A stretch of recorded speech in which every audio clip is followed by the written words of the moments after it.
Pengawetan melalui deasidifikasi. Pengertian deasidifikasi. Protap Andri nomor 22 tahun 2010 tentang perbaikan arsip konvensional menyebutkan bahwa deasidifikasi adalah cara untuk menetralkan asam pada kertas yang sedang merusak kertas dan memberi bahan penahan atau buffer untuk melindungi kertas dari pengaruh asam yang berasal dari luar. Deasidifikasi adalah suatu cara proses untuk menghilangkan pengaruh asam yang ada pada kertas, baik karena pengaruh faktor yang berasal dari dalam maupun dari luar. Perubahan yang nampak pada kertas adalah perubahan menjadi kuning yang membuat kertas menjadi rapuh dan akhirnya hancur. Tujuan dilakukannya deasidifikasi. Deasidifikasi dilakukan untuk menetralkan asam dan memberikan bahan penguat atau buffer untuk melindungi kertas dari pengaruh asam dari luar. Asam dapat dinetralkan dengan basa atau bahan yang bersifat alkalin. Asam dan basa bereaksi menghasilkan garam yang netral. Garam ini akan bertindak sebagai penahan atau buffer untuk melindungi kertas dari kerusakan lebih lanjut. Cara pelaksanaan deasidifikasi. Berdasarkan buku pedoman Peraturan Kepala Andri tahun 2010 tentang tata cara pemeliharaan, perawatan, dan reproduksi arsip statis, Andri menjelaskan bahwa kegiatan deasidifikasi dilakukan dengan cara sebagai berikut. 1.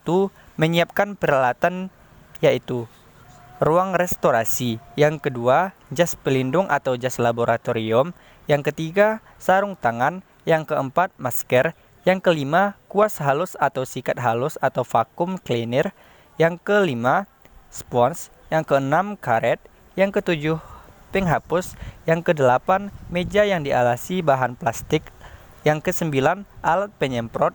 Yang kesepuluh, kompresor. Dan yang ke-11 bak ukur 60 x 60 x 60. Dan terakhir, arak pengering.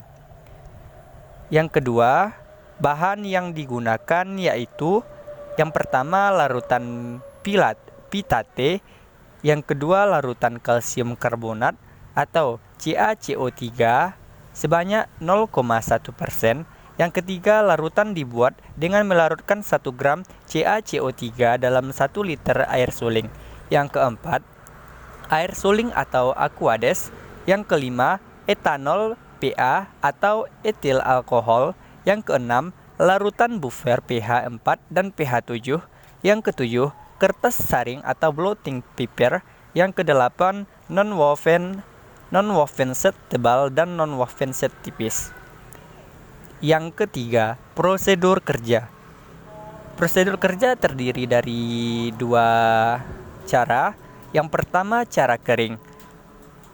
Cara kering dilakukan dengan larutan pitate dimasukkan ke dalam penyemprot atau sprayer. Larutan pitate kemudian disemprotkan atau masing-masing permukaan kertas. Penyemprotan dilakukan pada satu arah, kemudian ke arah sebaliknya secara merata dan berjarak lebih kurang 21 cm dari kertas.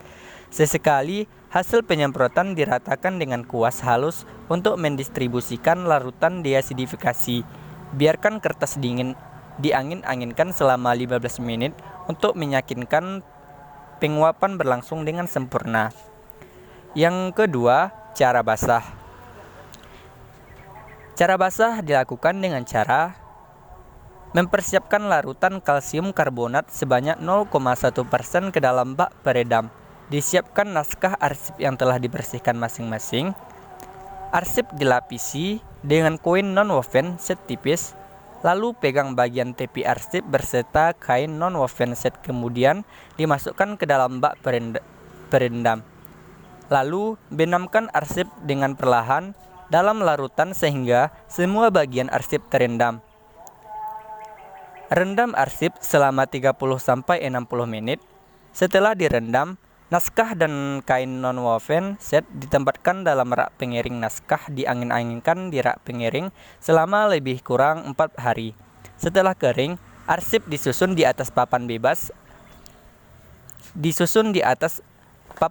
Arsip, tiap satu papan diletakkan 1 lembar arsip. Arsip yang telah tersusun lalu diperas menggunakan mesin pres.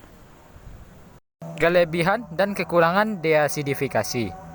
Kelebihan deasidifikasi. Yang pertama, memperpanjang umur kertas. Deasidifikasi dapat memperlambat proses kerusakan kertas akibat asam. Hal ini dapat memperpanjang umur kertas hingga berabad-abad.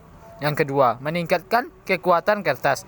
Deasidifikasi dapat meningkatkan kekuatan kertas sehingga membuatnya lebih tahan terhadap sobek dan robek. Yang ketiga, memperbaiki warna kertas.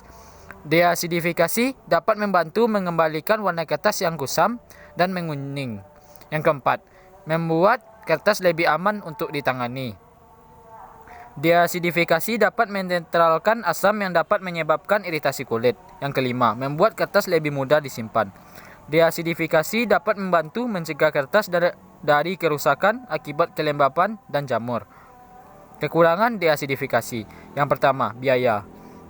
Deasidifikasi bisa menjadi proses yang mahal, terutama untuk koleksi besar. Kerusakan kertas.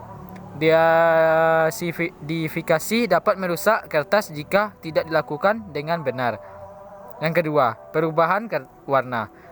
Deasidifikasi dapat menyebabkan perubahan warna pada kertas, terutama pada kertas berwarna. Yang ketiga, kehilangan informasi. Deasidifikasi dapat menyebabkan hilangnya informasi pada kertas, terutama pada tinta yang terbuat dari bahan organik. Yang keempat, ketersediaan. Tidak semua jenis kertas dapat dideasidifikasi.